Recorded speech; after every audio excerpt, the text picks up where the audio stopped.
I was lying at the edge of a lake and there was a grey crow above me and there was a lap, lap, lap, lap, lap of water blowing onto the rock that I was lying on.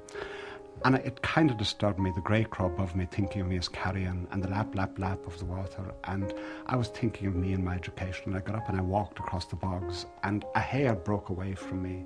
And instantly I collapsed down onto the bog and I eased my head down into the hare's form in the heather, and the warmth of the hare was still in it and the smell of the hare was in it. And I asked that hare's form to heal my European head, to suck all my education out of it, to suck European culture out of my head, because the European head was no longer good for the earth and it wasn't good for me.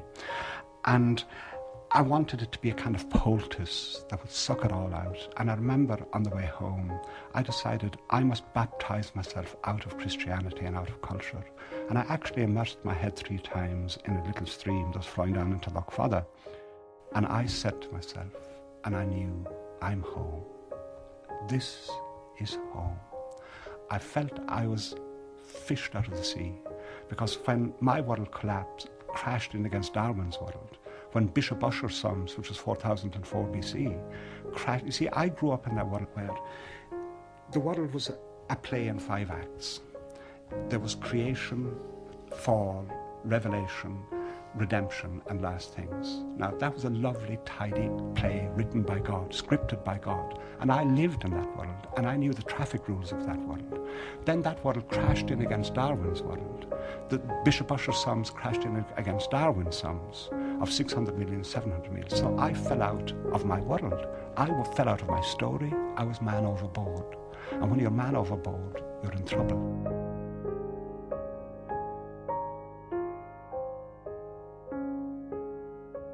We need shelter. Our houses don't shelter us. They shelter us from some of the elements, but deep down in our souls and our minds, we have needs. And we are exposed inwardly to dangerous places within ourselves. We are exposed to longings. There are like Cleopatra, there are eternal and immortal longings in us.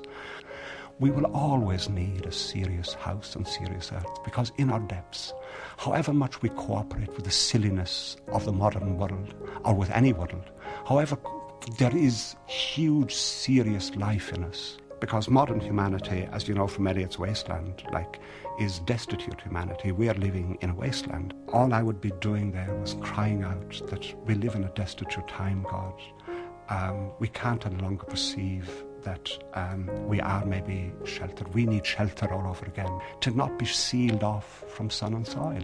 We are cut off from soil and sun. And so we do need to be inhumed again, a kind of inhumation, to get in touch with soil in the best sense of that which nourishes us. But that deep place within ourselves that nourishes us and that is fairly frightening.